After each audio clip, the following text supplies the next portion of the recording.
Okay, so once again, good afternoon po sa ating mga STEM and non-STEM first year students. Okay, so again, so my name is Engineer Joshua Katibog. So, wag po kayong mahihiyang magtanong. Ano? Wag mahihiyang magtanong. Ayan. Babagsak ba ako? Okay, so yung mga estudyante ko, yung mga hindi ko estudyante, hindi ko naman pwedeng ibagsak. Ano? Okay, so yung mga non-STEM lang po dito.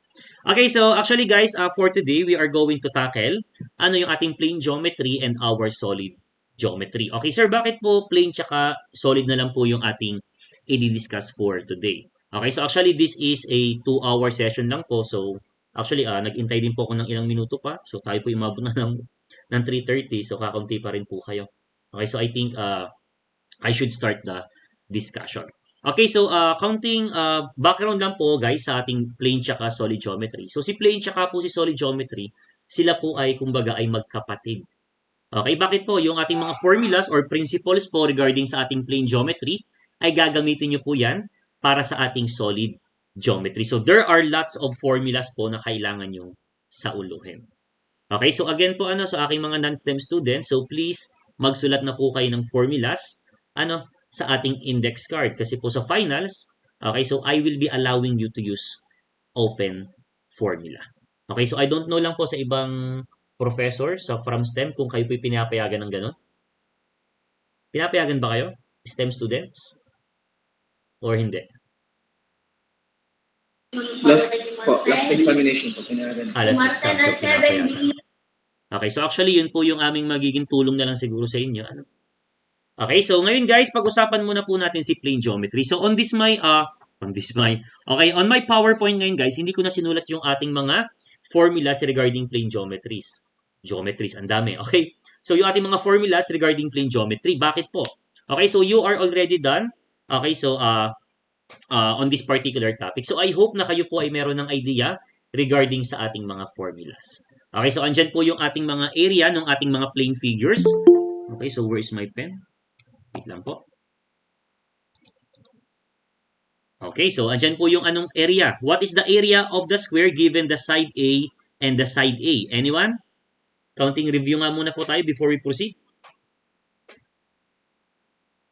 A squared. Okay, that is A squared. So this is the area of a square given the side A. So pag tayo po ay meron triangle, for example, at meron po tayong side A, side B, and side C, so what particular formula po ang pwede natin gamitin to find the area of this kind of triangle?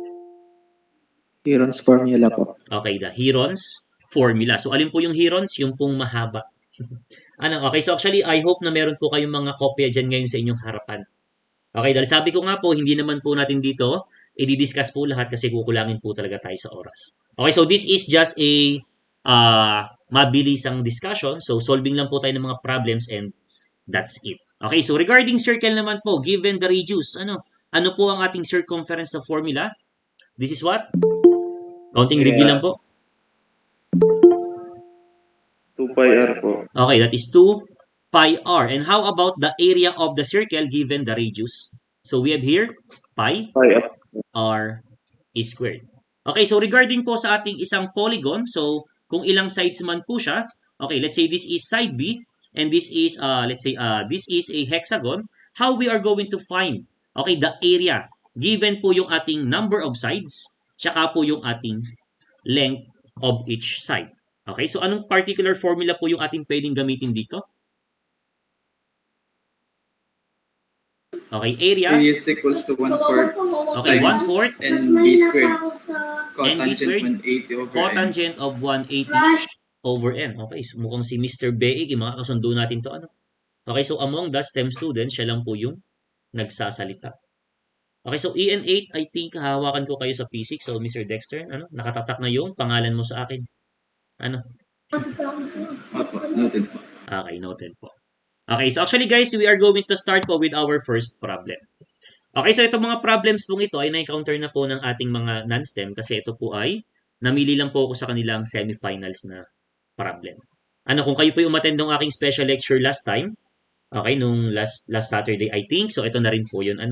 Okay, so gusto ko lang i-share din sa ating mga STEM students para makita po nila ano po ba yung mga possible problems na pwedeng lumabas. Okay, sa kanilang magiging exam. Okay, sabi dito, In a circle of radius 6, a sector has an area of 15 pi. Okay, so what is the length of the arc of the sector? So meron daw po tayong circle. So magbilog lang po tayo. Okay, so let assume that ito po ay isang bilog. Ano? So pasensya na po kayo sa sulat or drawing ni Sir Kite. Okay, in a circle of radius 6. So we have here the radius of 6. Okay, a sector has an area of 15 pi. So when we say a sector, anong particular shape po ito or anong klaseng pagkain po ang inyong naiisip dito? Ito po yung tinatawag nating ano? Pizza pie. Ano? Sabi ng iba, buko pie. Ayan. So pwede na rin po ano. So let's say we have here a sector dito. Ayan. So this is our part ng sector. Ito. Kakapalan ko yung ating sulat para mas madaling makita. So sabi dito, ang area daw po ng ating sector is what? 15 pi. Okay, so the question is, what is the length of the arc of the sector? Alin po ba sir yung length of the arc of the sector? Yun po yung ating tinatawag na arc length or designated po siya as the variable S. Ito po yung haba ng ating arc. Nagkakaintindihan po tayo? And what is the formula to find the value or to find the arc po natin or the arc length? This is S is equals to what? R times theta. And the theta must be in radians. Nagkakaintindihan po ba tayo doon? Okay, so basically guys, meron po tayong binigay na radius natin because ito pong sector natin ito, okay, so i-isolate ko lang po siya. Ito po ay 6 din, ito po ay 6 din, and this is our arc length na hinahanap. So the radius is 6. So wala po tayong problema dito.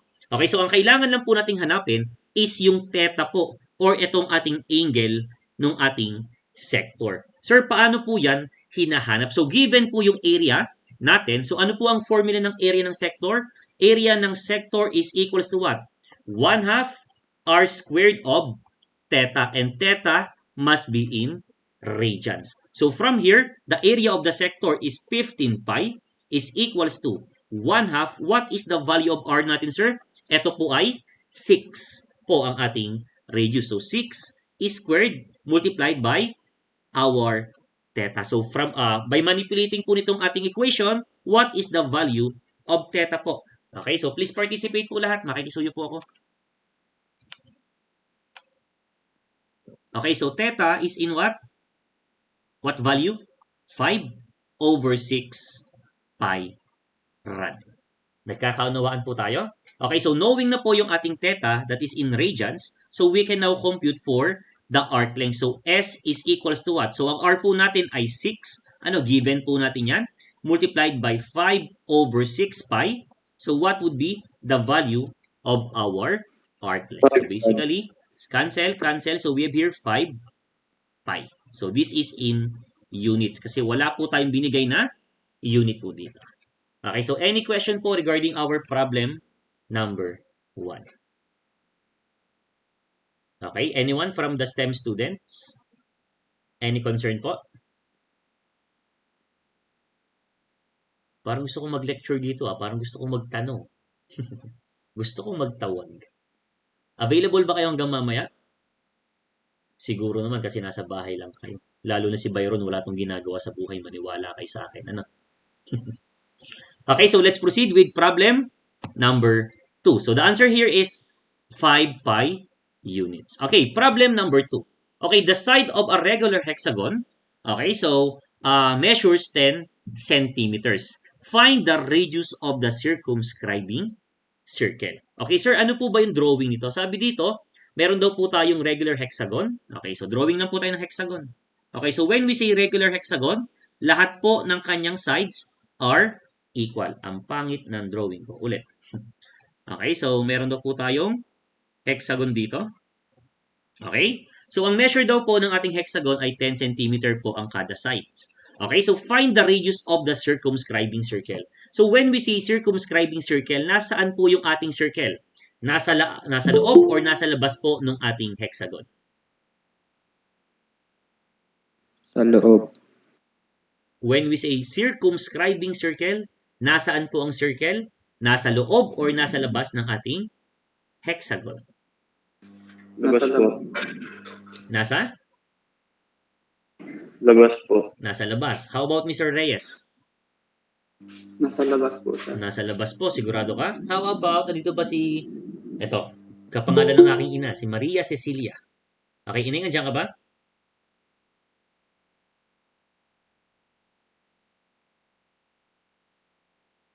Miss Martinez?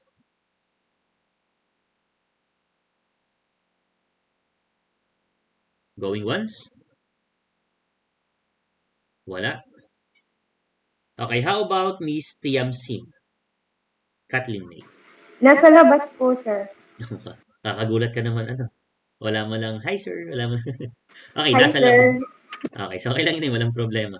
Okay, so nasa labas daw po, ano. So basically, sir, ito po yung ating circumscribing circle. So let's say, nagtatouch na lang po siya sa ating mga vertices. Okay, so from here, we are asked to find the radius of the circumscribing circle. At paano po kaya natin yan hahanapin?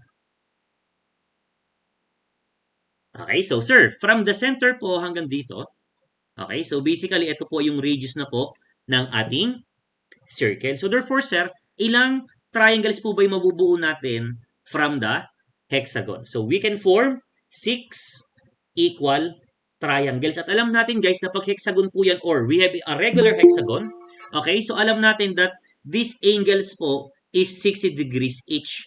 Nagkakaunawaan po tayo doon? Okay, bakit po, sir? Kasi po, ang isang revolution po, meron tayong 360 degrees. I-divide po natin ng 6 kasi 6 na part po yan. So, we have here 60 degrees each. So, ito guys, tatandaan nyo ha. Okay, so pag meron kayong regular hexagon, tatandaan nyo po ang inyong ma-form na triangle, okay, within the hexagon. Okay, so you can form 6 equilateral triangle. Okay, so when we say equilateral triangle, sir, ano po ang ibig sabihin niyan? Kung ito po ay 60 degrees, ano po yung ating dalawang interior angle? Yan po ay ano? 60 degrees also and 60 degrees also, and all sides are equal. So kung yung ating pong length ng ating side is 10 centimeters, therefore, ano po yung length ng ating radius? Okay, so this would be also 10 centimeters. Okay, so ito guys by using po ng principle, so we can find the radius which is what? 10 centimeters. Nagkakaintindihan po tayo doon? Okay, so any question po? Ako, pag wala kayong tanong, maaga tayong matatapos.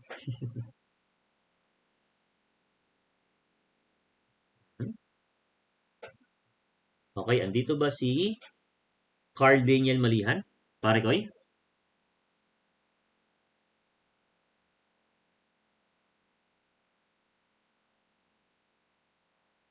Wala. How about Angel Feliz Asenjo? Yes po, sir. Okay, from what section ineng? 4S po. From 4S. Okay, so nagets po ba yung ating problem number 2 or do you have any clarification or question? Wala na pong questions. Ano po yun? Wala na pong tanong. Wala na pong tanong. Okay, so let's proceed with problem number 3. Okay, find the length of a chord which is 2 units from the center of a circle of radius 6 units. Okay, so drawing lang po tayo ng circle. Okay, sir, this is our circle. Sabi dito, find the length of the chord which is 2 units from the center. So, ang center po natin ito at meron po tayong radius na 6 units. So, therefore, ito pong kabilang ito ay 6 units also. Okay, so kung ito po ay ating itataas dito, ano po ito? Sir, that is also 6 units kasi that is also a radius. Alin po, sir, yung chord? Okay, so sige nga po. Let me call on. Andito ba si May Ann Arcega? May Ann Arcega?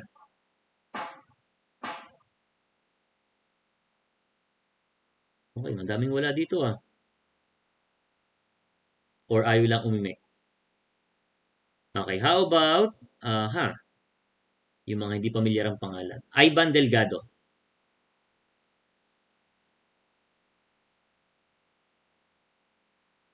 Hello po, sir. Okay, so Mr. Ivan, so can you please define what is a chord?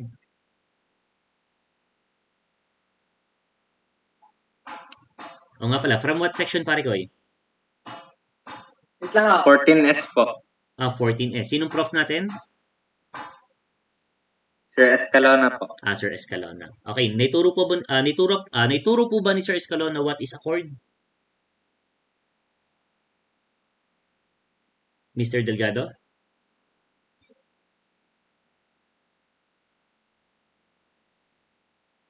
Di ko po tanda. Hindi po tanda. O anyone, sino po may tanda what is a chord? Chord of a circle, ano?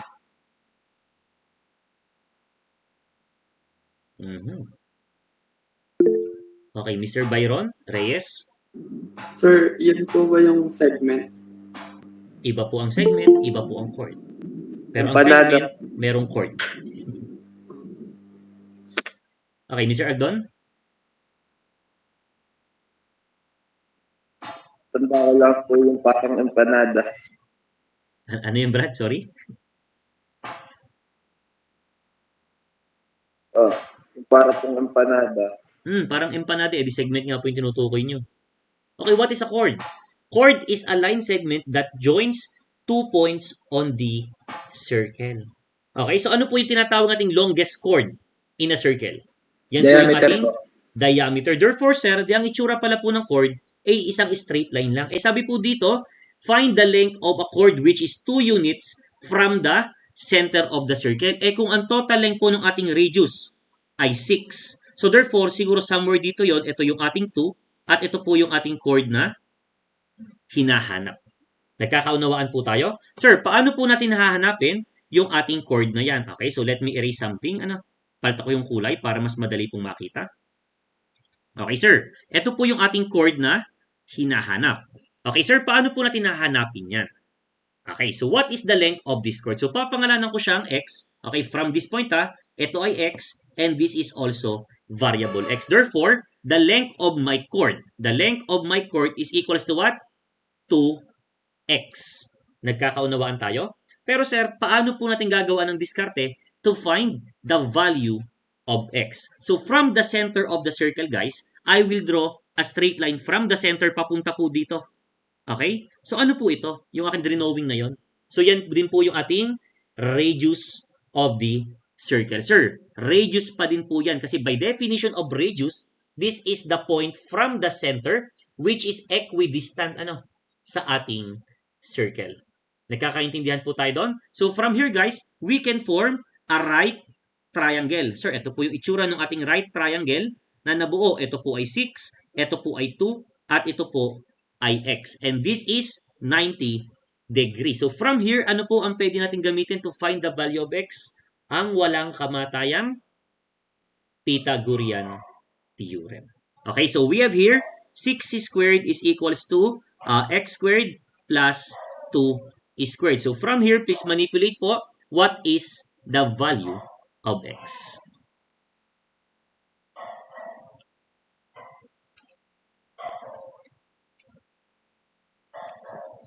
Okay, what is the value of x? This is what? 4 square root of 2 units. Pero ang tinatanong po ba ay yung ating x? No. Okay, we are asked to find the length of the chord. And the length of the chord is 2 times x. And ano po yung x? 4 square root of 2. Therefore, the length of the chord is equals to what?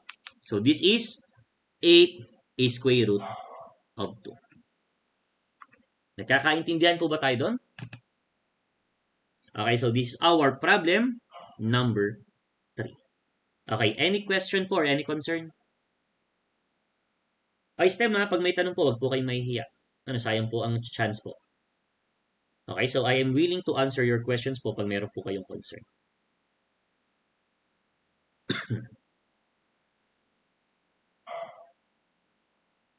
Any concern po? Wala.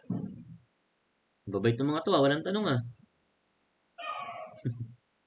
Okay, so let's proceed with problem number 4. Okay, what is the apothem of a regular polygon having an area of 225 square centimeters and a perimeter of 60 centimeters? Okay, sir, ano po yung apothem?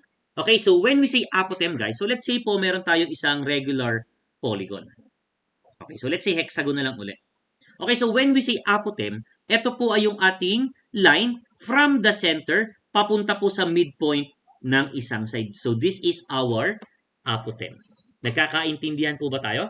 Okay, so also, sir, ito po ba'y apotem din from the center papunta po sa ating center or midpoint of our side? Yes, sir. This is also an apotem.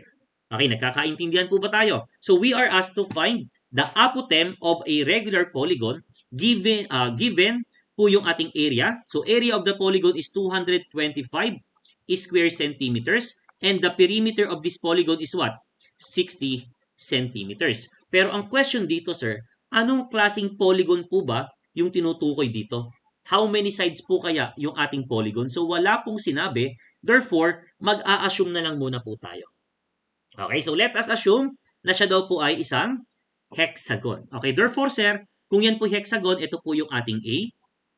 Ito po yung ating side, let's say B. Okay, so sir, paano po natin hahanapin yung ating apotem given ang area and the perimeter? So alam natin that perimeter of a certain polygon, kung ilang sides man po yan, so this is just what?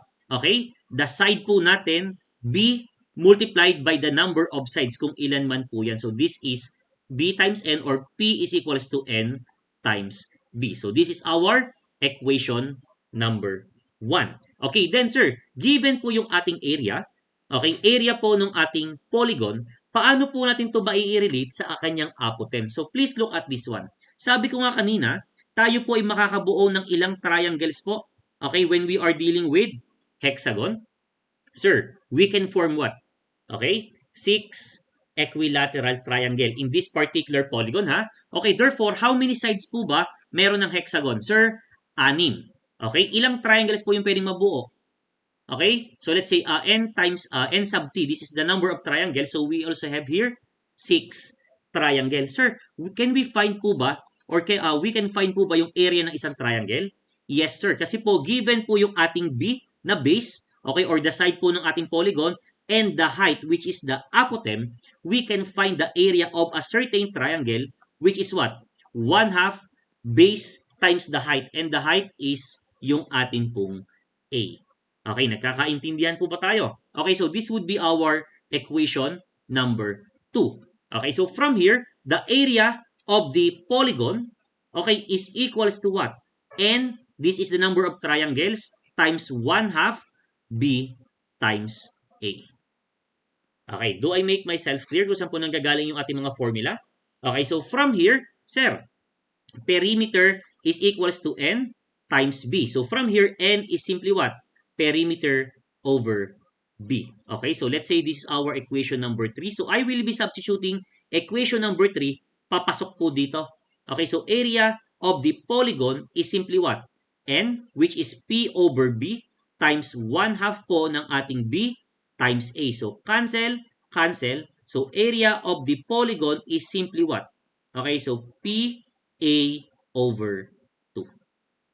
Okay, so tayo po ay nag-derive ng isa pang equation. So given po ba yung area ng polygon? Yes, sir. 225 square centimeters is equals to. Given po ba yung perimeter natin? Yes, sir. 60 centimeter. Yung A po ang nawawala over 2. So from here, what is the value of your apotem? Okay, so this is what? 7.5. So this is in centimeters. Okay, nagkakaunawaan po ba tayo doon? Nagkakaunawaan po ba tayo doon? Yes, sir. Okay, sino pong may question?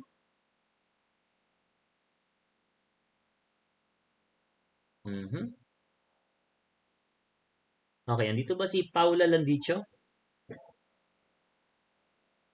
Yes po.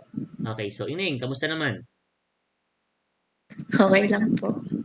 Handa na sa finals?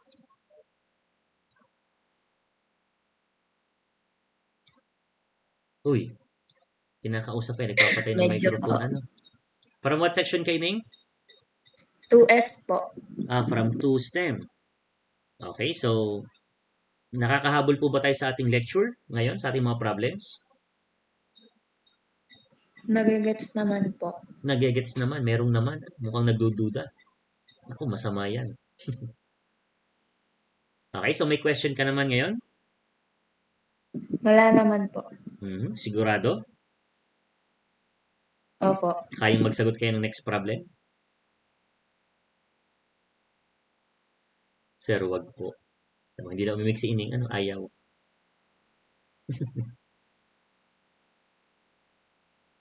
Okay guys, huwag kayong kabahan pag kayo tinatawag ko ha. Hindi po ito graded. Wala kayong marka kahit kayo makasagot o hindi. So ang i-goal nyo dito is matuto. Kung meron kayong tanong, sir, paano po nangyari yon? Sir, ano po bang diskarte doon? So pwede po kayong magtanong sa akin. Okay, so let's proceed with problem number 5. Okay, so what kind of polygon will be formed if the ratio of the sum of the exterior angles to the sum of the interior angles of a certain polygon is 1:3? Okay, so actually guys, anong klaseng polygon po kayong tinutukoy dito? So ating alamin.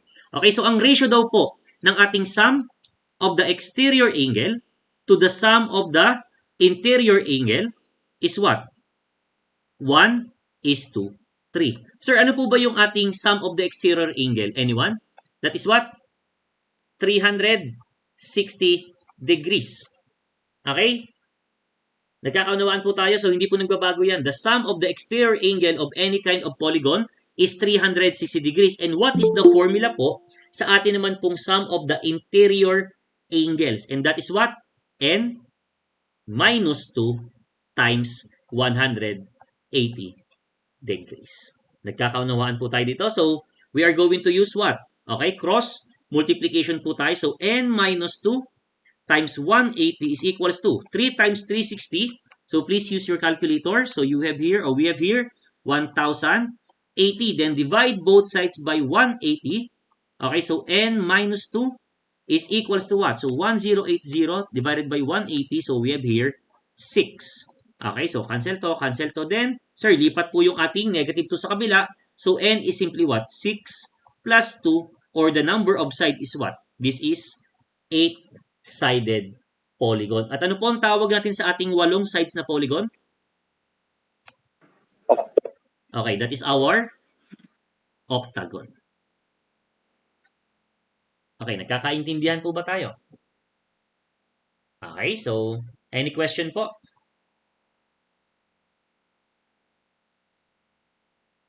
STEM students? Wala po, sir. Naibigay po ba yung formula ito sa inyo, Mr. Villanueva? Ano po, sir? Naibigay po yung formula ng ating mga sum of the interior angles? Yes po. Naibigay naman. Okay. Saan kang galing section, pare Koy? Sa 2-STEM po. Ang prof mo ay Ako ni Paula. Sir Darrell po. Sir Darren. Okay, so wala tayong problema, basta po naibigay po yung mga formulas na yan sa inyo. Okay, so octagon po yung sagot natin dito. Okay, so let's proceed with problem number 6. Sabi dito, what is the angle at the center of the circle? So ito po yung center ng ating circle. Okay, if the subtending chord is equal to 2/3 of the radius. So when we say subtending chord, ito guys yung ating Okay, if this is our center, okay, ito po yung kanyang subtending chord. So, pwede po dito, pwede pong dito, pwede pong dito, or pwede pong dito. So, depende na po sa preference ninyo. So, gawin ko na lang na ibabaw para hindi po tayo totally mahirapan. Sir, ito po yung center natin. Ito po yung ating subtending chord na tinatawag. Okay, so alin po, sir? Ito. Ito po yung Sir, this is radius, and this is also what? This is also radius. So, from here, guys, ang subtending chord daw po natin is what? 2/3 of the radius. Therefore, yung kalahati po nito ay 1/3 ng r, and this is also 1/3 ng r. Nagkakaunawaan po tayo doon? Okay, so from here guys, ang hinahanap po is what is the angle at the center of the circle. Sir, ano po daw ito? So let's say, this is, theta. Ayan. Okay, so ngayon guys, I will be isolating this triangle.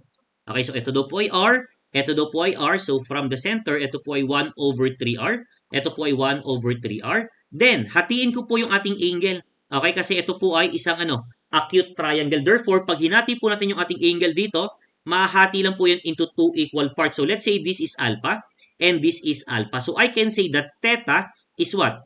2 times ng ating alpha. Nagkakaunawaan tayo doon.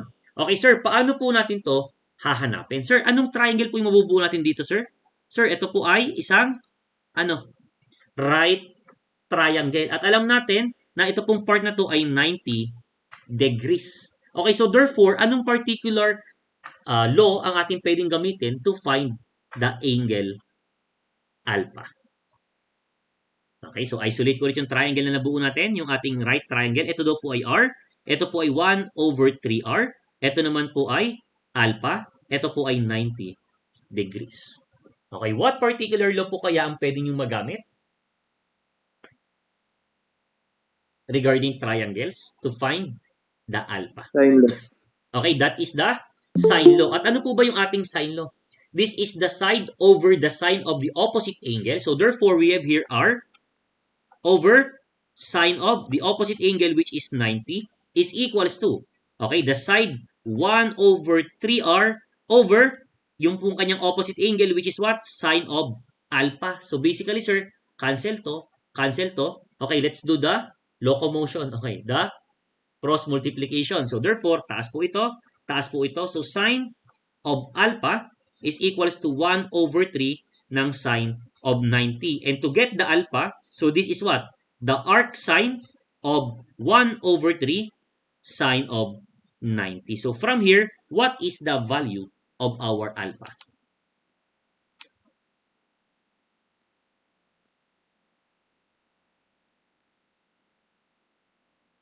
Okay, please calculate po. Okay, our alpha is what? 19.47 degrees. Pero ano po ba yung ating hinahanap? Okay, yun po ba yung ating alpha? No, we are looking for the angle theta. At alam natin that theta is what? 2 times po ng ating alpha. So 2 times ng 19.47 degrees. So theta is simply what? So this is 38.94 degrees. Nagkakaintindihan po tayo dito? Nagkakaintindihan po ba tayo dito? Yes po, sir. Okay, so any question? From STEM and non-STEM? Okay, please let me know kung meron po kayong mga question. Ano? Wala? Going once? Going twice? Sigurado? Alright. Okay, so let's proceed with problem number 7. Ayan. Given a parallelogram ABCD, okay, so pangalanan ko siyang A, B, C, and D, such that AB is 7, AC is 10, and the angle BAC is 36 degrees and 07 minutes. Sir, alin po yun? Okay, the angle BAC. Therefore, ito po yung ating tinutukoy na 36 degrees and 07 minutes. Okay, so STEM students, familiar po kayo kung paano gumamit ng may minutes sa calculator? Naturuan po ba tayo? Kasi sigurado ako non-STEM maturuan ko. How about the STEM?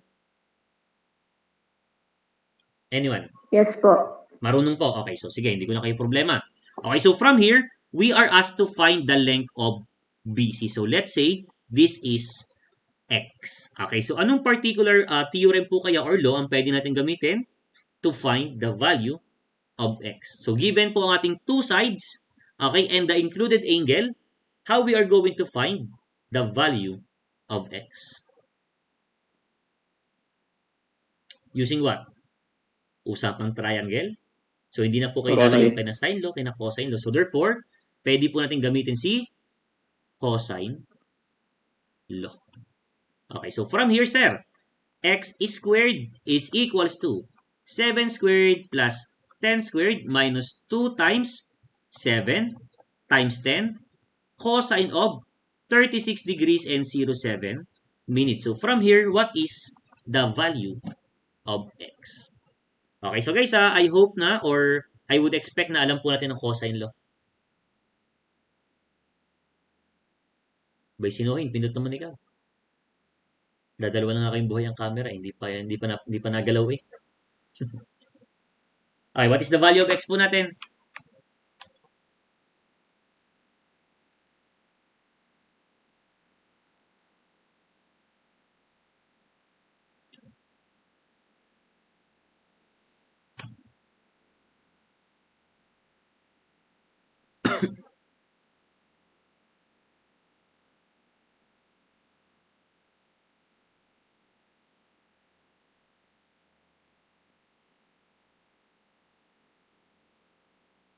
Anyone? What is the value of x po?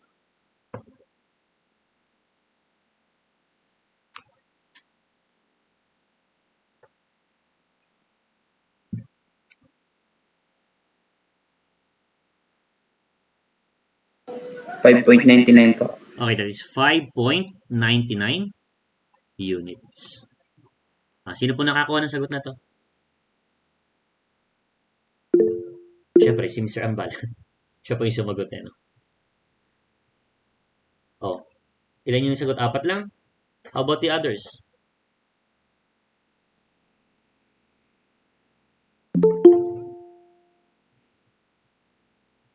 Okay, please everyone ha. So, STEM. Kasi actually, yung mga non-STEM kilala naman ako. Guys, sumabay kayo sa or mag-participate kayo during class, ano, para kayo po ay masanay sa pagpindot. Ano kasi hindi po sapat yung nakikinig lang. Mas maganda, gumagalaw din po tayo while discussing. Ano po? Okay, sige po. Baba na po ng kamay natin. Okay, so any question po regarding this problem? Problem number 7. Okay, so let's proceed with problem number 8. Okay, assuming that the Earth is a perfect sphere of radius 6,370 kilometers. A person at a point P on top of a tower 60 meters high look at a point P on the surface of the Earth. What is the approximate distance from point P to point T? Sir, from the center po, ito po yung ating radius. Ano po ang radius ng ating Earth, sir? Sabi po dito, 6,370. Okay, yan po ay naka-kilometers. Okay, so meron daw po tayong person at a point T on top of a tower, 60 meters high. So meron daw po tayong tore dito. Yung tore natin ay 60 meters high daw po ang kanyang taas. At meron daw pong taong nakatayo dito. Ayan. Okay. So, a person looks at a point P on the surface of the Earth. So, let's say po, ito po yung ating point P. Okay, ito po yung ating point P. Siya daw po ay nakatingin dyan. Ayan. Okay, so ayan po. Nakatingin daw po siya sa point P. So, what is the approximate distance from point P to point T? So, let's say ito po yung ating hinahanap. Let's say X na lamang. Okay, so sir, how we are going to find this? Okay, so actually guys, if you are going to analyze, sir, ano po ang tawag natin sa ating isang line? Okay, na pag siya po ay tumama ng isang beses sa ating surface ng ating circle. So that would be what? The tangent line. Okay, so dito guys, ang ating point of tangency, so alam natin, whenever po na meron tayong okay, so meron po tayong isang center of the circle natin dito at meron po tayong point of tangency somewhere here. This will make a 90 degrees. Perpendicular po yung ating mabubuong line. And this perpendicular line is also what? This is the radius of our circle na ginawa. So this is also 6,370 kilometers. So basically guys, meron po tayong mabubuong triangle. Ito po yung itsura niya. Ito po ay X. Ito po ang point P. Ito po ang point T. Ito po ay yung ating center ng circle. So this is 6,370 kilometers. And ano naman po ito, sir? Ito po ay yung sum ng ating radius plus the height of the tower. So basically, 6,370. Okay, so gawin ko siyang meters. So 000 meters. Okay, plus 60 meters. So what is the approximate distance po nitong ating or nitong part nating to? Ng ating hypotenuse. Please calculate nga po.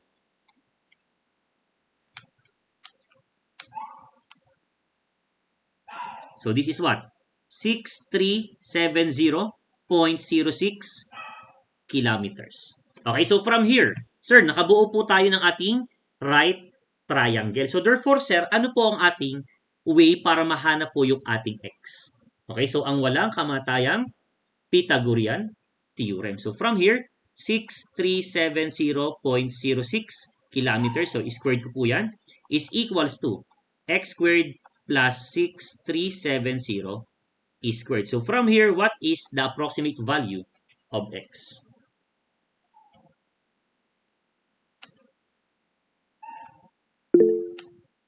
Okay, Mr. Kaintoy? Naunahan na ako. Okay, so this is what?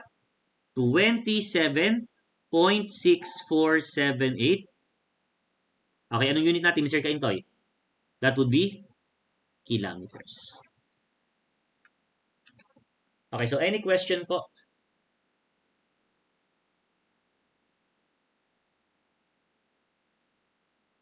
Wala naman?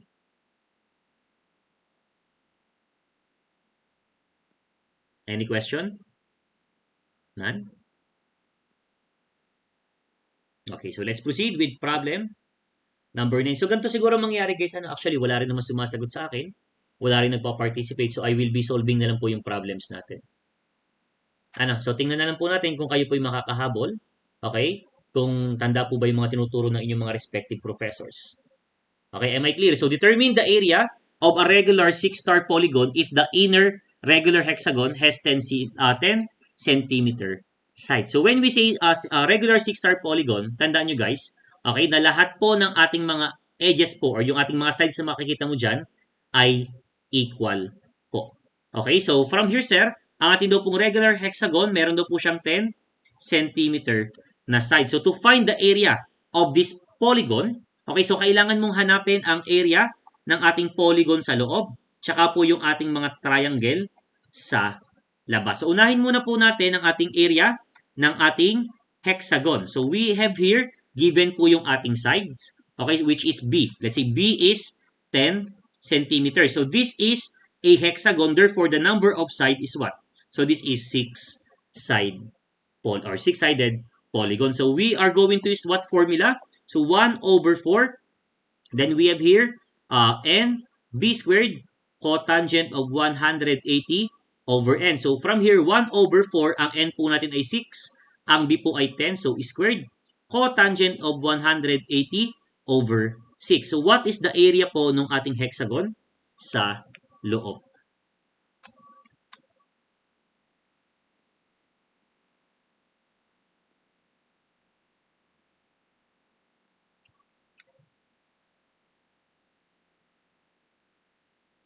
Okay, so this is 259.8076.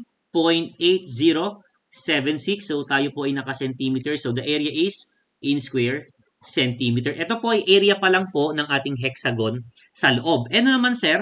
Ito pong ating mga triangles dito.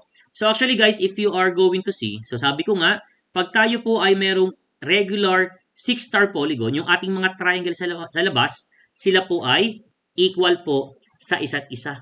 Okay, so kung ano po yung length dito, ito din po yung length natin dito. Therefore, this is what? What kind of triangle? So this is an equilateral triangle. At kung meron po kayong equilateral triangle, so given po yung ating mga sides, and the interior angle po niyan is lahat ay 60 degrees. Ano po? Okay, so you can use what formula? Okay, the area of the triangle is what? So we have here 1/2, then 10 squared sine of 60. Okay, therefore, the area po ng isang triangle is what? So 1/2 times 10 squared times sine of 60. Okay, so we have here 25 is square root of 3. So this is in square centimeter. Pero ilang triangles po yung nakikita ninyo dyan sa labas? So we have here 6 triangles. So area po ng ating mga triangle is 6 times. So gawin ko itong t sub t. Ayan. Okay, para total area po ng triangles natin. So we have here 6 times 25 is square root of 3. So we have here a total of what? Okay, 259 point, the same. Same lang po sila naging sagot. 8076 square centimeters. So ang question po dito, determine the area of the 6-star polygon. So we are going to add ito po, tsaka po ito. So, therefore, the area of the polygon is what? Okay, so we have here 519.62 okay, square centimeters.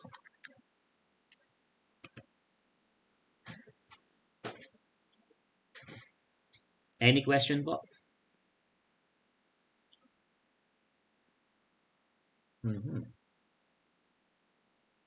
Wala po.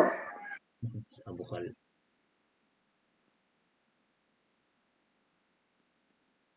How about the others?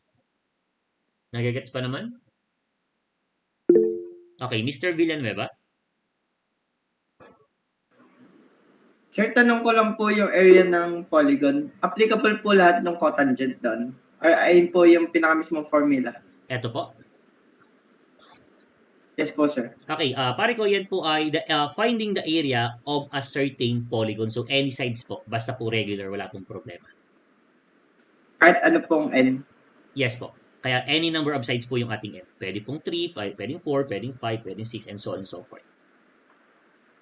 Sige po, sir. Naibigay naman po yung formula niyan sa inyo. Alam mo yan kanina, di ba? Okay, so any question? Okay, so let's down with our last problem on our plane geometry.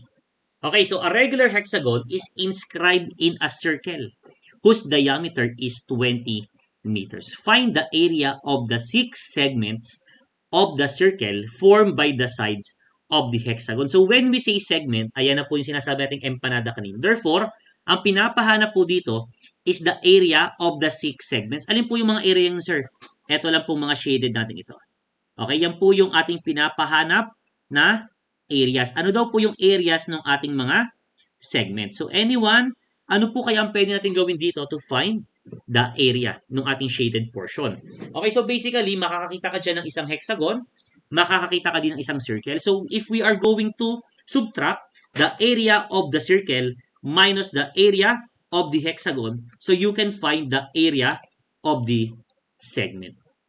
Nagkakaintindihan po ba tayo? Okay, so let's start to analyze this problem. So meron daw po tayong regular hexagon, okay, is inscribed in a circle whose diameter is 20. Therefore, ito daw po ay 20. Okay, ano po ang kalahati ng 20? So that would be the radius. And the radius is what, sir? This would be 10. Okay, so ito po ulit ay hexagon. Therefore, ano po yung mabubuo mo ulit na triangle dito, sir? Makakabuo ka ulit ng equilateral triangle. Therefore, ang hexagon mo pala, ang sides po niya is what? 10 meters naman po ngayon. So, ano po ang area ng circle given po ang ating diameter? Area ng circle is what? Pi over 4 and the diameter is 20 quantity squared. Okay, so that is pi over 4d squared minus, ano po ang ating area ng hexagon? Okay, sir, given po ang ating sides na n is 6, ang ating pong b is 10. Okay, so from here, you can use the formula 1 over 4. Ang n po natin ay 6. Ang b po natin ay 10, so quantity squared. So cotangent of 180 over 6. So from here, you can get the area of the segment. Makikisuyo nga po ako.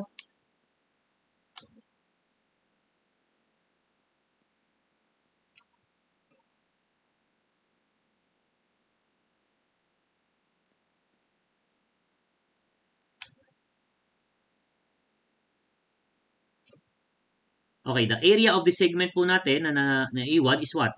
54.35. So this is in square meters. Okay, any question po in this particular problem before we proceed on our solid geometry?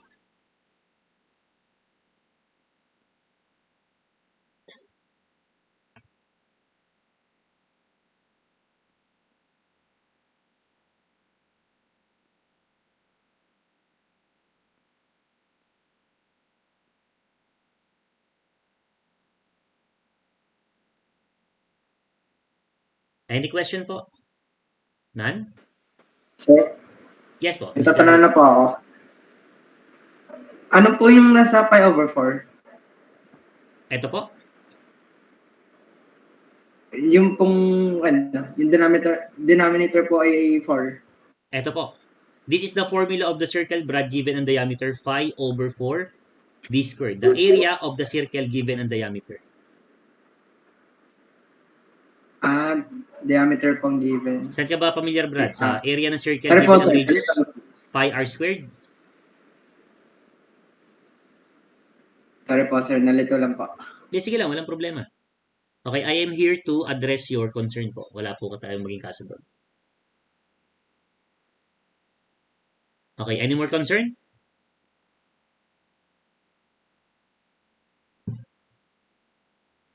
Okay, so wala.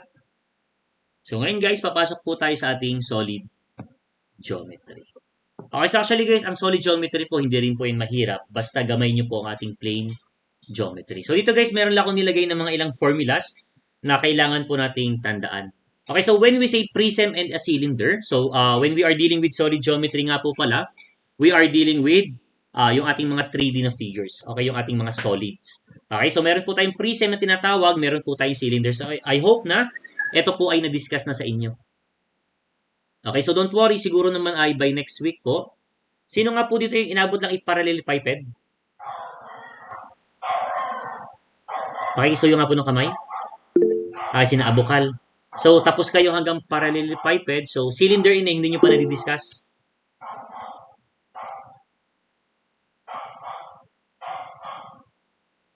Miss Abukal? Na-discuss na po. Na-discuss na.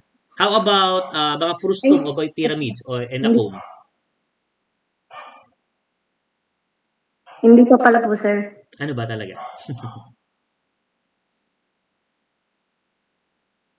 Na-discuss na po cylinder, hindi pa? Hindi pa. Hindi pa. Okay, so by the way, wala tayong problema dyan. Okay, ganito lang kasimple yan, ano? Okay, so for those students po na hindi pa po nadidiscuss sa inyo, yung ating sa solid geometry, yung ating cylinder, ano? And also the pyramid, cone. Okay, ganito lang kasimple yan para hindi po kayo mahirapan. So when we say prism, tandaan nyo ha, prism tsaka po cylinder, pwede po natin siyang ihalin tulad. Sir, bakit? Kasi unang-una po, yung ating upper base, tsaka po yung ating lower base, sila po ay congruent and parallel. Ibig sabihin, kung ano po yung itsura ng iyong upper base, yun din po ang itsura ng iyong lower base. Pero kay prism po, ang ating po mga bases dyan is any kind of polygon. Okay, so pwede pong 3-sided, pwede pong 4-sided, pwede pong 5-sided polygon. So when we say cylinder naman, ganun din po. Kung ano pong itsura ng ibabaw, yun din po ang itsura ng ilalim. At ang maganda po kay cylinder, iisa po ang itsura niyan. Circle lang po ang ibabaw, circle lang din po ang ating ilalim. Nakakaintindihan po ba? Therefore, ang formula po nila ay iisa. So when we say volume of a prism or a cylinder, this is just the area of the base multiplied by the height. Sir, paano po pag ang base ko po dito sa prism ay square? For example, with the side A and side A, ito po ay height. Therefore, ang volume ko po is what? Ano po ang area ng square? Sir, that is A squared multiplied by H. So, meron na po ako nun. Sir, paano naman po sa cylinder? Given po ang radius R. Ano po ang area ng circle? Given ang radius R, volume is what? So, area ng circle is what? Pi R squared multiplied by the height. So, ito lang po yung magiging formula mo. Sa base ka lang po magkakaiba. Nagkakaintindihan tayo. Okay, so when we say lateral area naman po, okay, so when we say lateral area guys, so sa aking mga estudyante, ito po yung pagkakaturo ko sa kanila. When we say lateral area, ito po yung pader ng inyong bahay. So let's say ito yung bahay mo, yung prism. So ilang pader po yung nakikita mo? Sir, 4. Yun po yung 4 na tabihan. So when we say cylinder naman, alin sa yung lateral area? Ang lateral area po ay yung pinaka-pader din. Kumbaga sa timba, yung ating pinaka-tabihan ng timba, yung nakapalibot. At yung ating cylinder na to, pagka binuka mo yung ating lateral area, yan po ay makaka-form ka ng isang parallelogram. Or particularly po, pwede po siyang tawagin nating isang rectangle. Nagkakaunawaan po tayo? And the circumference po ng ating base natin dito is equals po dito sa length ng ating rectangle na mabubuo. And this is our height. Nagkakaintindihan po tayo doon? So, the total surface area naman po, when we say total surface area, this is the lateral area plus 2 times area of the base. Sir, bakit po dalawang area ng base? Kasi meron po tayong taas, meron po tayong baba. Okay, so let's proceed naman po dito kay pyramid naman po tsaka kay cone. Sir, bakit po sila magkahalintulad? Actually, yung pyramid po tsaka po yung ating cone, sila po ay isang solid po na meron po tayong iisang base. Okay, therefore, iisa din po yung formula natin gagamitin sa kanila. Okay, for the volume, this is 1/3 area of the base multiplied by the height. Ano po ba yung area of the base of the pyramid, sir? Depende po sa base na ibibigay. Kung yan po ay 3-sided, kung yan po ay 4-sided, and so on and so forth. Pero kay cone po, ang maganda dito, ang area ng ating base is always a circle. Nakakaintindihan po tayo doon? Okay, so for the lateral area, so we have here 1/2 perimeter of the base multiplied by the slat height. And for the cone naman po, okay, instead of using the perimeter, alam naman natin na ang tawag po sa kanya when we are dealing with the circle, circumference naman po yung ating gagamiting term. So we have here the lateral area is equals to 1/2 circumference of the base multiplied by the slant height and the total surface area ulit. Okay, alin po ang total area? The lateral area plus the area of the base. Okay, ito guys this is just a review lang po ng ating mga pinapag-aralan po dito mga karaang linggo. Okay, so tanong ko lang Miss Abukal ulit dahil kayo yung medyo late ata. Na-discuss po ang pyramid? Hindi din.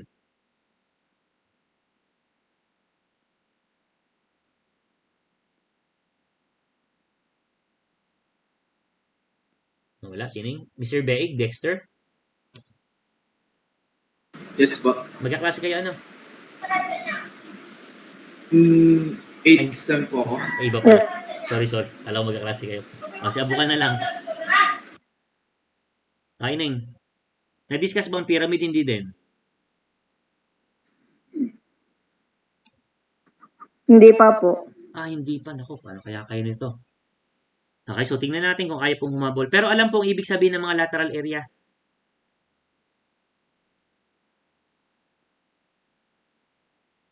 Medyo po. Dahil po sa calculus.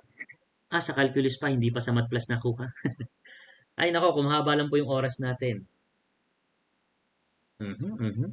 Okay, so by the way, ganito na lang. Sino po ang president? Ano nga section mo ining Abukal?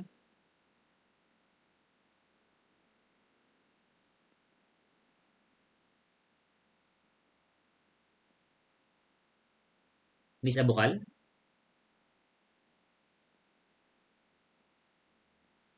Gerald? Ano po, sir? Ano nga section mo ining? Sorry.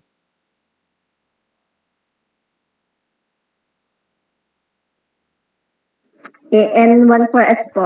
EN14. Okay, for those students po ng hawak po ni Sir Escalona or ni Sir Daryl, yung po mga hindi pa tapos ng solid, if you want yung president or any representative, please PM me. Okay, so pwede po ako mag-share ng video namin, ng aming lecture video, ng mas malalim po regarding dito. Kasi hindi ko po pwedeng pakahabaan yung ating lecture ngayon kasi syempre may oras lang po tayong nakalaan. Okay, so basically, maganda po sanang maunawaan ninyo ano po ba yung tinutukoy nating mga slant height, ano po ba yung ating mga lateral area. Nagkakaunawaan tayo doon, Miss Abukal? Yes po, sir. Okay, anyone from the group or yung inyong section, kung gusto niyo po ng video, just message me mamaya. Okay, ito po yung name ko. Okay, so I have here Kite Katibog. Search nyo na lang po sa ating Facebook. Okay, magpakilala po kayo, sir. I am the representative of EN14, EN16, and so on and so forth. And for those students po na nakatapos na rin naman, pero sir, pwede po bang makita yung approach nyo kung paano po kayo magturo? Wala pong problema. Okay, I can share we can share our video kasi kasama ko naman po yung ating mga non-STEM doon. Nagkakaintindihan po tayo? Yes po.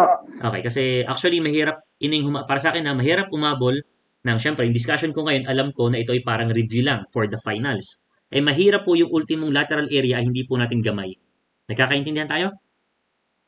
Okay, so sige po. So let's proceed with the frustum. So hindi nyo pa rin to nadidiscuss So when we say frustum, okay, when we cut, okay, yung ating pyramid parallel to the plane, tsaka yung ating cone parallel to the plane, okay, puputol po tayo ng gitna dyan, okay, ng isang plane. So, ang mabubuo po natin ay tinatawag nating frustum. So, we have here the formula for the frustum. So, volume, ito po ay applicable kay pyramid tsaka po kay cone, ha? Ang pinagkaiba lang po nila is yung ating area. Bakit? Ang area po ng pyramid, depende po kung ilang sides ang ibibigay ng ating base. Ang kay cone naman, circle pa din po yan, hindi po nagbabago. Okay, so we have here the formula for the frustum, which is what? Volume is h over 3. Ano po si h? This is the height. The perpendicular distance between the upper base and the lower base. Alin po ang upper base, sir? Yung pong nasa taas. Alin po ang lower base? Yun pong ating nasa baba. Okay, multiplied by the quantity. Okay, so we have here a sub 1 plus a sub 2 plus the square root of a1 multiplied by a2. Alin po yung ating a1? The area po ng upper base. Alin po yung area 2? Yung a2? The area of the lower base. Okay, so for the lateral area naman po, eto guys, parehas lang naman sila.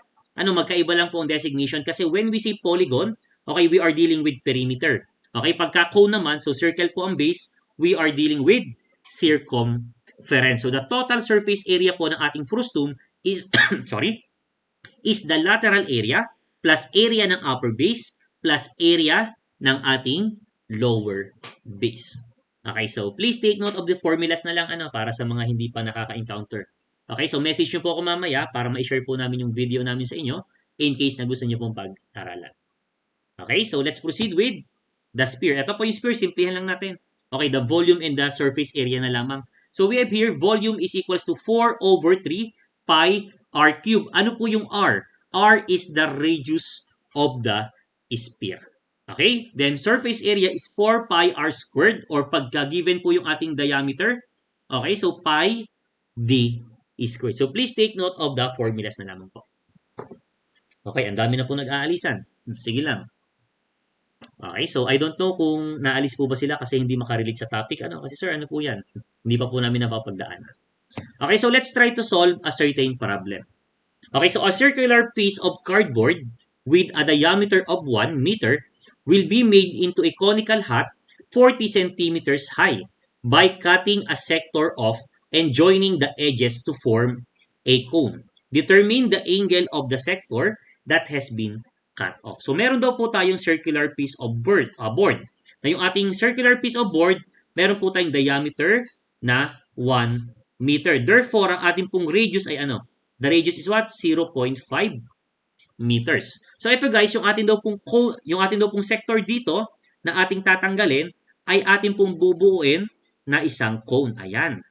Okay, so therefore, ang cone daw po natin mabubuo, okay, meron daw po siyang height na 40 centimeters.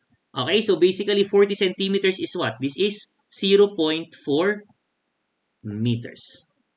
Okay, so nagkaroon lang po tayo ng konting conversion.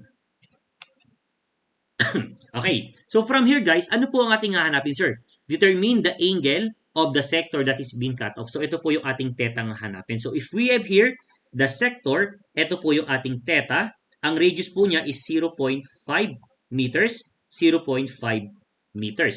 So basically guys, ano po ang pwede natin gawin dito? Okay, so tingnan nyo to ha. Okay, so when we say a sector po, ito po yung ating sector. So pag ang sector po ay binilog mo, okay, so kita po ba ako sa camera? Wait lang.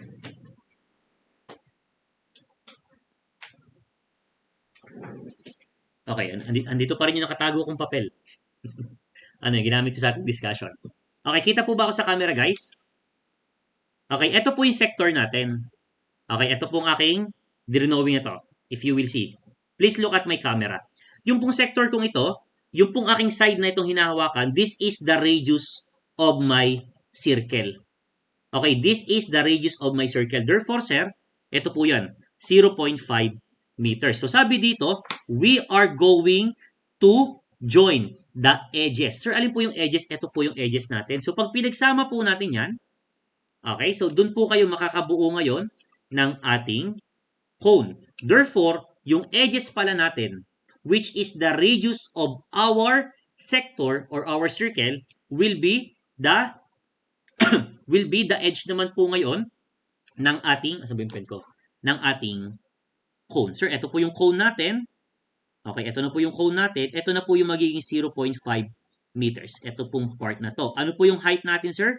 Ito po ay 0.4 meters. Therefore, from here, if you are going to cut this plane and make an axial section, okay, so when we say axial section, kayo po ay maglalagay ng isang plane sa gitna. Therefore, makaka-form ka dyan ng isang triangle. This is the 0.4, this is the 0.5, and you will get this portion. At ano po ito?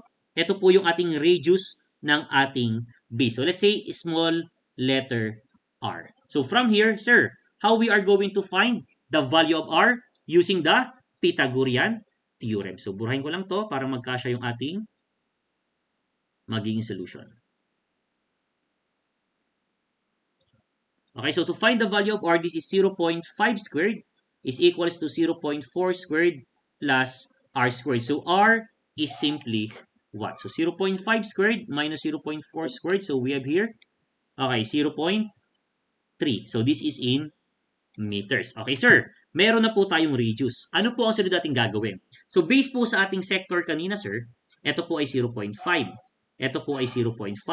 Ito pong arc length natin, nawawala. And this is our angle theta. Pag nakuha po natin yung ating arc length, which is S, meron po tayong formulang R theta. Therefore, pag nakuha po natin yung S, we can find now the angle po ng ating sector na hinahanap. Therefore, from here, okay, so ano po yung ating S? Yung S po natin will be equals to the circumference of the base of the cone. Sir, ano po ang circumference ng cone? Given po yung ating R na 0.3. So, this would be 2 pi R. Ang R po ay 0.3 meters. Therefore, the circumference is what? This is 3 over 5 pi.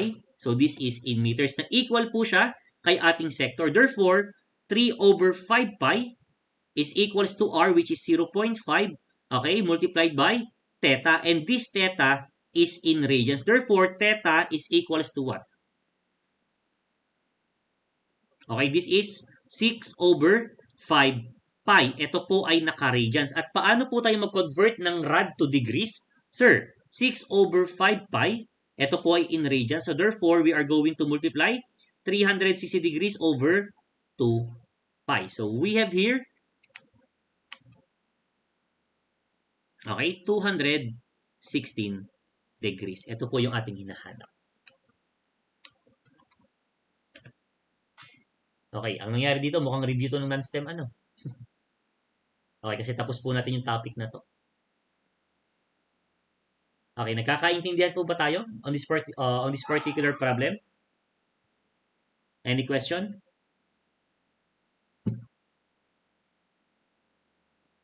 Na-inform po ba lahat ng kaklase yung merong special class ngayon?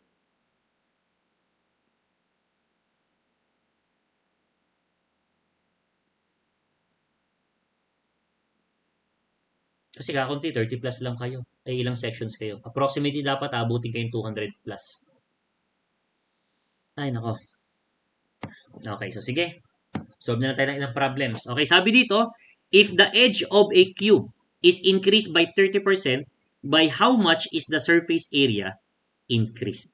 Okay, if the edge of a cube is increased by 30%, by how much is the surface area increased? So, kung meron po tayong cube, okay, so let's say this is a cube.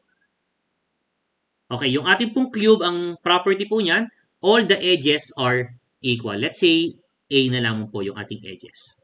Okay, therefore, the surface area po ng ating cube is what? When we say surface area, this is the total surface area and this is 6 times A squared. Okay, so this is our surface area 1. Okay, next, if the cube is increased, okay, if the edge of a cube is increased by 30%, ibig sabihin po, yung cube mo ngayon, mag-i-increase po ng 30% ang ating mga edges. Therefore, this would be 1.3 A na po kada edges. Therefore, the surface area 2 is simply what? 6 times 1.3A quantity squared. So, from here, surface area 2 natin is equals to what? So, 6 times 1.3 squared is what? Okay, so we have here 1.69 multiplied by A squared. At alam natin that 6A squared is the surface area 1. Therefore, surface area 2 is equals to 1.69 ng ating surface area 1. Therefore, from this one, ilang percent daw po ng ating surface area ang lumaki. Therefore, this is what? This is 69%. So, yun po yung ating magiging sagot. Okay, nakikinig pa po ba kayo? Yes po. Okay, so any question po? Actually, ito guys yung mga problem na mga napapabigay na madadali pero pag hindi nyo po na-encounter ay may hirapan po kayong i-analyze. Okay, that's why ito po yung mga binigay kong problems. Okay, so let's proceed with problem number 3. How many times does the volume of a sphere increases if the radius is doubled? So when we are dealing with sphere, okay, so sphere, ang volume po ng sphere ay ano? That is what? 4 over 3 pi r cube.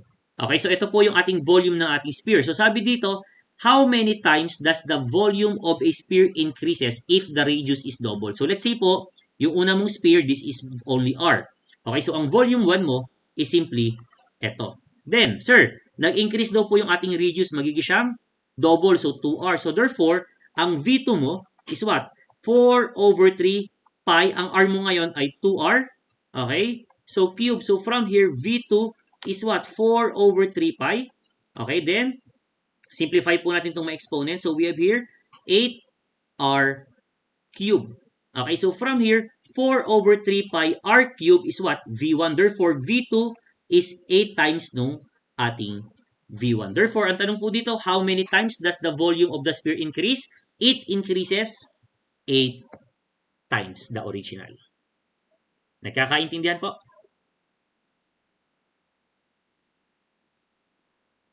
Nagkakaintindihan po tayo?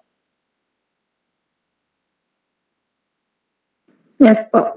How about the others? Parang si abukal lang na imik ah.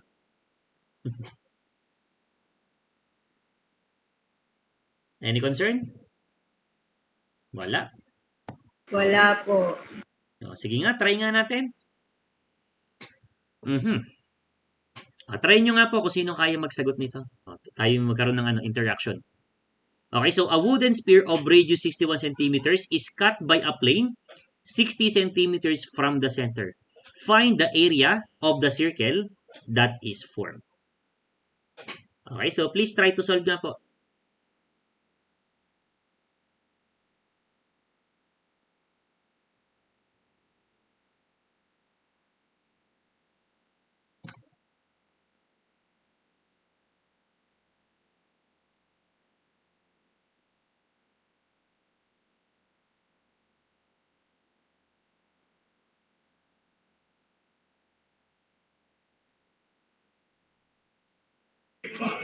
Sir, yan yung ano, Alin? discuss na sa amin, di ka? Oh, ay kaya mong sagutan kaya? Na-discuss ko na pala sa inyo. Oo, sir. Oo ba? Yung gusto ko. Kasi pag i-discuss ko na sa inyo at ninyo pa kayong sagutan, ay, problema pong malaki yan.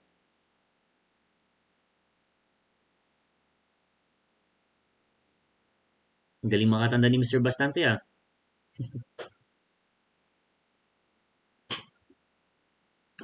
Okay, may sumusubok ba?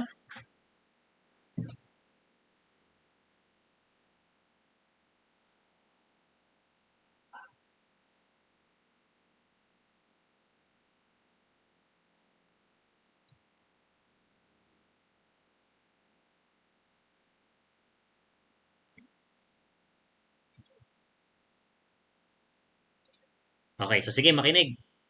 Ako na lang din. A wooden sphere of radius 61 centimeters is cut by a plane 60 centimeters from the center. Ibig sabihin, magkakat daw po tayo ng plane 60 centimeters from the center. Kung ito po ay 61, siguro, somewhere dito siya nag-cut. Therefore, magkakaroon po tayo dito ng isang circle sa taas. Okay, so from here guys, find the area of the circle that is formed. So basically, ito po ay 60, itong habang ito. Okay, then, sir, kailangan po ating hanapin yung radius ng ating maliit na circle sa taas kasi yun po yung gagamitin natin to find the area of the circle. Okay, yung maliit ha. So, this is pi r squared. So, kailangan lang po natin hanapin yung ating r. So, paano? So, from the center hanggang dito, okay, yan po ay radius din which is 61. Okay, centimeter. Therefore, makakabuo ka ulit ng isang right triangle. So, this is 60, this is 61, and this is R. So, ang ating pong gagamitin, Pythagorean theorem po uli. So, we have here, 61 squared is equals to what? So, 60 squared plus R squared. So, R is simply what? Okay, so, 61 squared, may sagot na si Bastante, minus 60 squared. So, we have here, 11 centimeters po. Therefore, the area of the circle formed is pi times 11 squared. So, we have here, area of the circle formed is what? Okay, 121 pi square centimeters.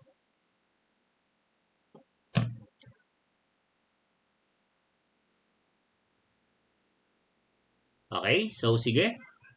Any concern po?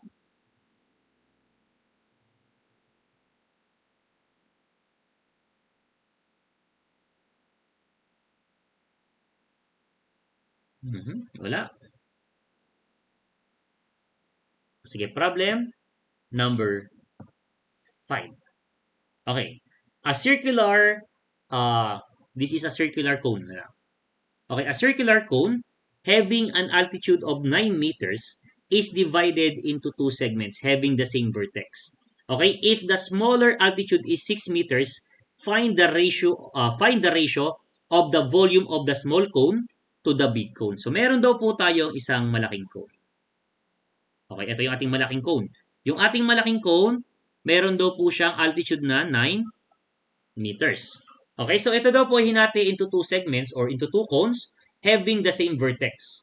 Okay, if the altitude of the smaller cone natin is 6 meters, so therefore, kung ito ay 6, so siguro somewhere dito. Okay, ito po yung ating magiging cone na maliit, yung kulay itim naman. Okay, so ito po yung magiging 6 meters. Find the ratio of the volume of the small cone to the big cone. So we are looking for the ratio of the volume of the small cone papunta po kay volume ng ating larger cone. Okay, so sir, ang binigay lang po dito is yung ating height or the altitude. So we can have here the similar solids kung tawagin. Okay, sir. So volume of the smaller cone over the height po, yung kanyang height ay 6 meters, is equals to the volume of the larger cone over yung kanyang altitude which is 9 meters. So from here, we are looking for Vs over Vl. Therefore, Vs over Vl is equals to 6 meters over 9 meters. Pero ito po ay in terms of volume. At alam natin that volume is in a unit of a cubic unit. Therefore, we need to, okay, cube or raise to the power of 3 this portion. Therefore, Vs over Vl is simply what? So, 6 over 9 raised to 3 is simply what?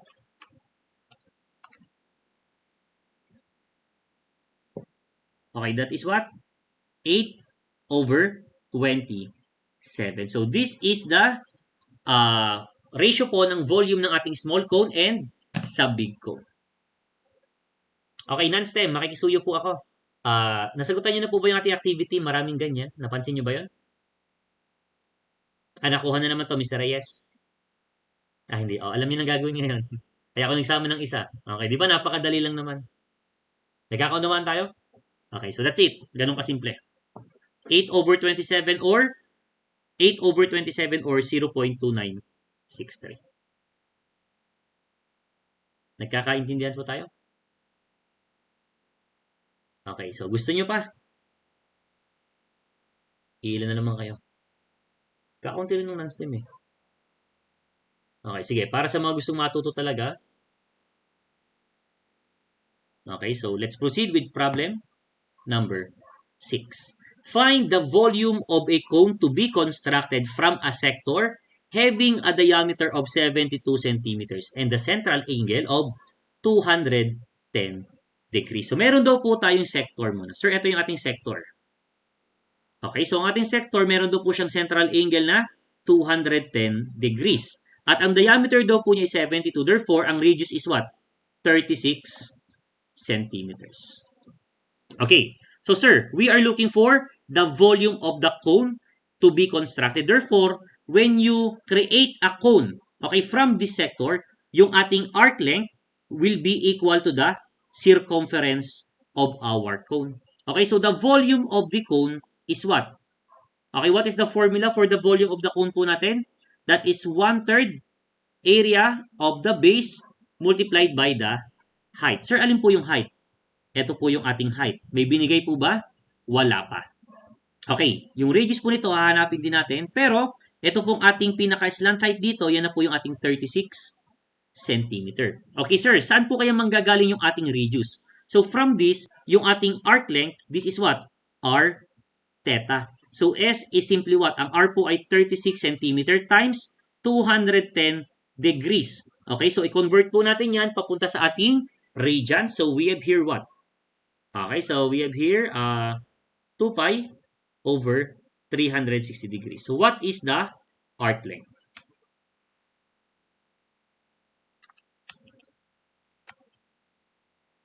Okay, the arc length is 42 pi. The unit is centimeters na equal daw po yan kay circumference. Therefore, the circumference is 42 pi na equal din po yan dito sa ating, okay, gawin ko tong capital R na lang para iwas confusion.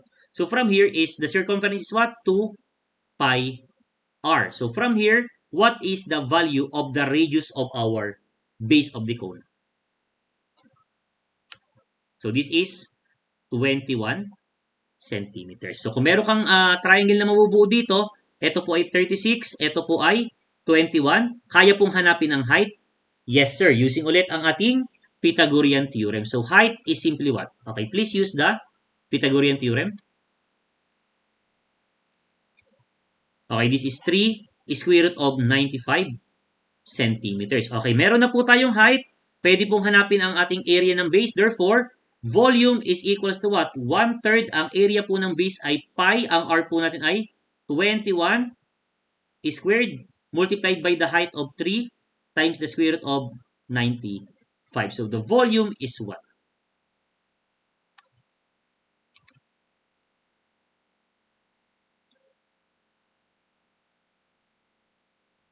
Okay, the volume is 13,503.62. So, this is in cubic centimeters.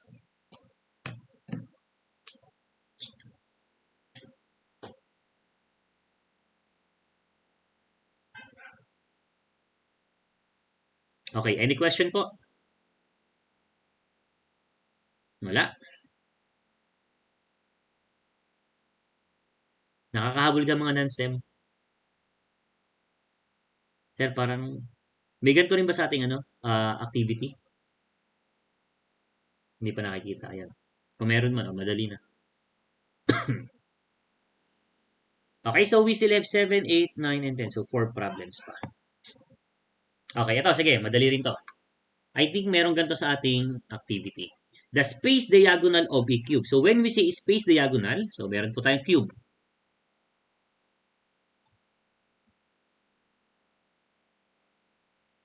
Okay, alin po sir ang space diagonal dito? So, when we say space diagonal, the diagonal joining two non-coplanar vertices. Ibig sabihin, from one vertices or vertex, papunta po dun sa kabila. Hindi po sa side ha. Okay, papadaanin po niya sa gitna ng ating cube. Nagkakaunawaan tayo? Okay, so this is 6 meters daw po. So, we are asked to find the total surface area of the cube. So, the total surface area of the cube is 6 times a squared. So, ang goal natin dito is hanapin po yung ating mga edges. Okay, so, sir, paano po natin hahanapin yan? Okay, ganito lang po kasimple. Okay, so I will be isolating po yung ating base. Okay, so ito yung ating base. Ito yung ating A. Ito yung ating, ayan, yung 6 meters. Therefore, sir, ito ay 6, ito ay A. Ito po ay 6. Ang tanong, kaya po bang hanapin etong babang ito? Yung diagonal sa ating dito.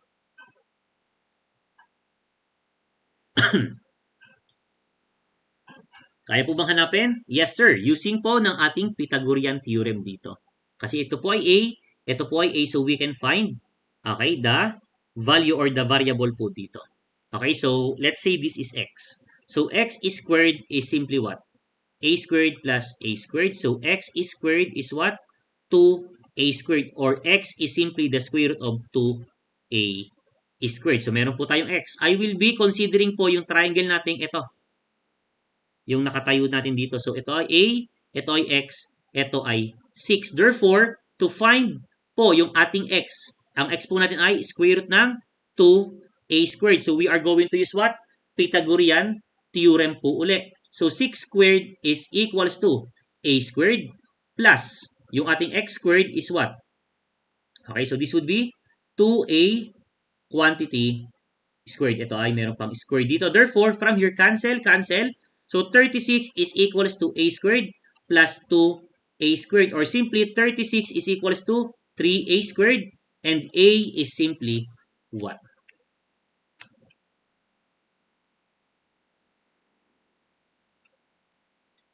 Okay, a is 2 square root of 3. So, ito po yung ating edge pala. So, this is in meters. Therefore, the surface area is simply what? 6 times 2 square root of 3 quantity squared. So the total surface area is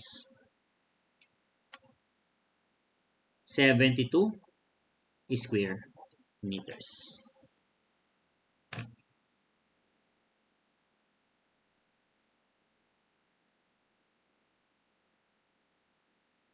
Any question po?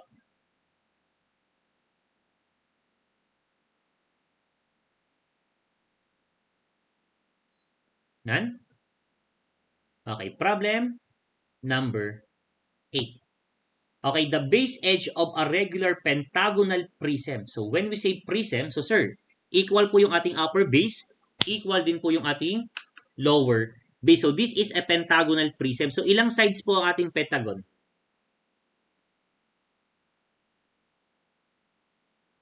Ilang sides po ang ating pentagon? 5. So sir, 1, 2, 3, 4, 5. Okay, so sabi dito, the base edge of a regular pentagonal prism is 6 cm. So 6 daw po kada isa. Therefore, drawing lang tayo ng isang pentagon natin dito. Ay, sana magmukhang prism. Ayan, mukhang prism pa rin naman. Okay? And its bases are 12 centimeters apart. Therefore, ito po ay 12 centimeters.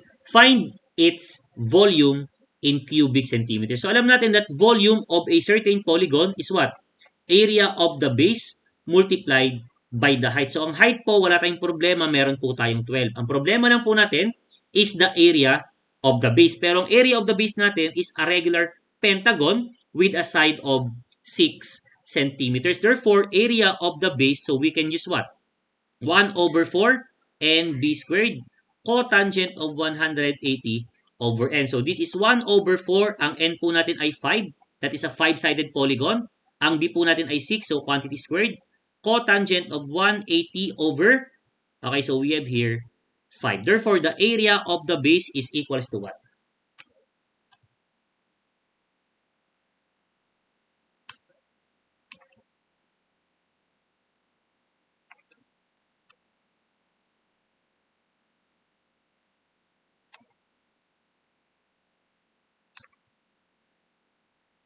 What is our area of the base? This is 61.9372. So, this is in square centimeters. So, meron po tayong area ng base. Volume is simply what? So, 61.9372 square centimeters multiplied by the height of 12 centimeters. So, we have here the volume of what? 743.25 cubic centimeters.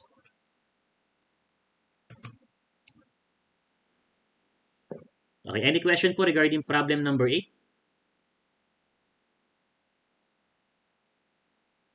None?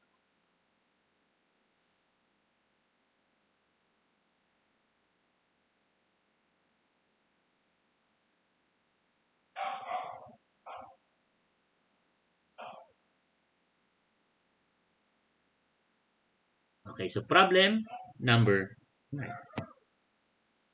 Okay, so sabi dito, a frustum of a pyramid has an upper base of 100 meters by 10 meters and a lower base of 80 by 8 meters. If the altitude of the frustum is 5 meters, find its volume. So basically, ito po ay magiging siyang rectangular pyramid po or frustum of a rectangular pyramid kasi meron po tayong magkakaiba ng sukat. Therefore, mas malaki po yung ating upper base. So let's say, ito yung ating 100, ito yung 10. So 100 tsaka 10, tapos mas maliit yung nasa ilalim. So litan ko na ng konti. Okay, ito ay 8, ito po ay 80. So therefore, ito po yung mag-itsura ng ating frustum. Nakabaliktad lang po siya. Okay, so from here, ang altitude daw po niya is what? The altitude. Okay, that is 5 meters. So find its volume. So ano po ang volume ng ating frustum of a pyramid?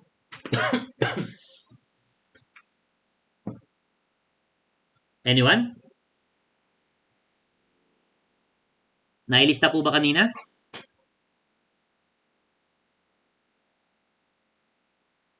What is the formula for the volume?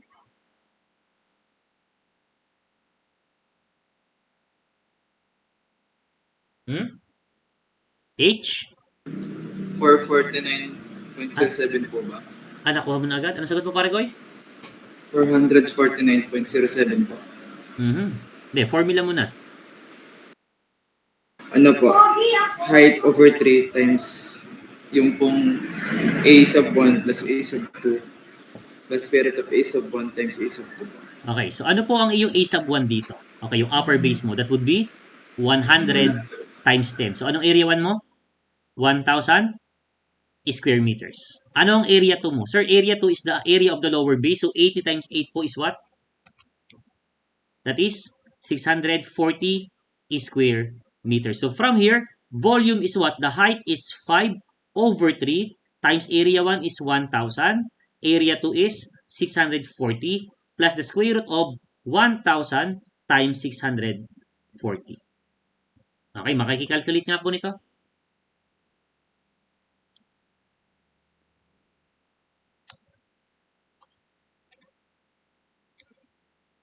Okay, this is what? 4,066.67. So this is in cubic meters. Okay, Mr. Dexter, mukhang nagkamali ka lang ata ng pagbindot, ano? Sorry. Hindi, sige lang, walang problema. Okay, kasi actually, Brad, dyan ako medyo sa mga estudyante nagkakamali ng pindot kasi alam mo yung formula, alam mo yung gagawin. Sayang po magiging puntos mo in case. Ano po? Sayang points, kumbaga. Noted po. Thank you. Okay, dyan po ako maraming concern sa mga estudyante ko, napaka-careless. Actually, isipin mo, kung 1 point na yung kailangan mo para makapasa, nagkamali ka lang ng dahil sa pindot. Grabing panghihinayang yung mangyayari sa'yo. Ano pa? Okay. Any question regarding this problem number 9? Wala. Okay, so let's proceed with our last problem. Okay, determine the volume of a right truncated prism with the following dimensions. Okay, let the corner of the triangular base. So, meron daw po tayong triangle na base. Okay, so drawing yung triangle. Okay, defined by A, B, and C. So, A, B, and C. AB is 10 feet. BC is 9 feet. And CA is 12 feet. Okay, the sides at A, B, and C are perpendicular to the triangular base and have the height of 8.6 feet. So, ito po, gawin ko tong 8.6 feet. Then, ano pa, sir? 7.1 yung sunod. So, ito na lang. 7.1 feet. And the last natin is 5.5 feet. So, let's say ito po yan. 5.5 feet. Therefore, ito po yung ating mabubuong.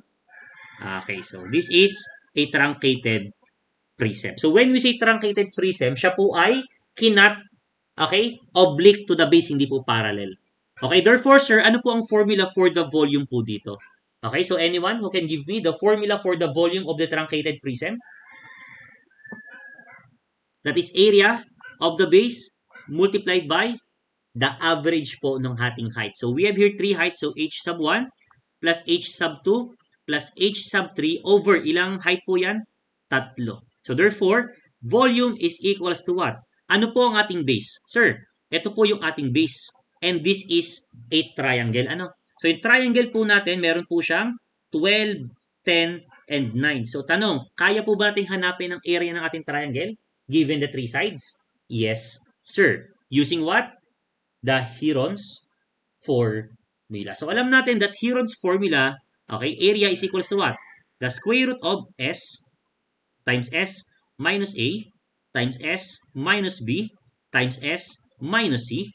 Then, where S is what? The semi-perimeter. So, this is A plus B plus C over 2. So, kuhanin muna po natin yung S natin. So, let's say, ito yung ating gawing A, ito yung B, ito yung C. Therefore, this is 12 plus 10 plus 9 over 2. What is your semi-perimeter po? Okay, this is 15.5. Okay? Nagkakaintindihan po ba tayo doon? Okay, so this is in what? Half feet. Okay, so apply po rin sa formula. A is equals to what? So this is 15.5 times. So 15.5 minus ang A po ay 12. Times 15.5 minus po ang B ay 10. Times 15.5 minus ang C po ay 9. Okay, so therefore, what is the area po ng ating base?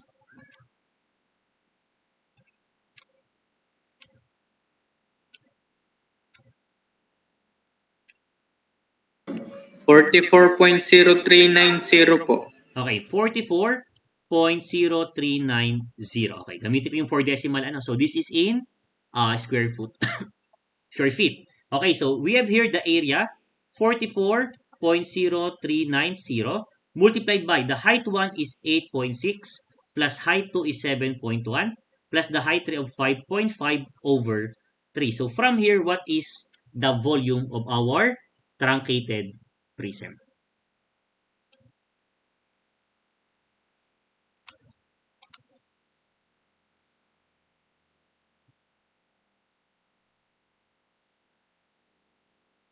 Okay, so this is 311.2093. Okay, so this is in cubic feet. 311. Oo nga po. Nagkakaintindihan po ba tayo?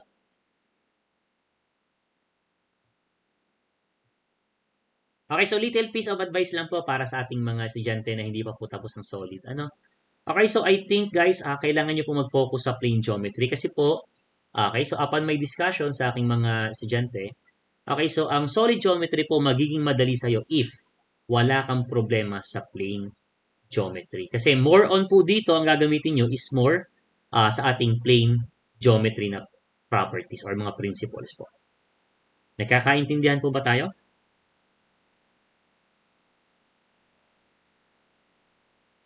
Sige, late ka na. Ako naman yun. Okay, magkaiba tayong decimal kasi hindi ako gumamit ng eksakto. Okay, so any concern po? None? Okay, kung wala po kayong tanong, so hanggang dito po yung ating discussion regarding plane and the solid geometry. Miss Abukal, kayo ba may discussion pa next week? Wala na? Hindi ko lang po sure. Hindi pa sure kasi I think paano ba? Kasi depende rin naman kung ano yung coverage ng finals na ibibigay sa inyo. Okay, so let me end this recording.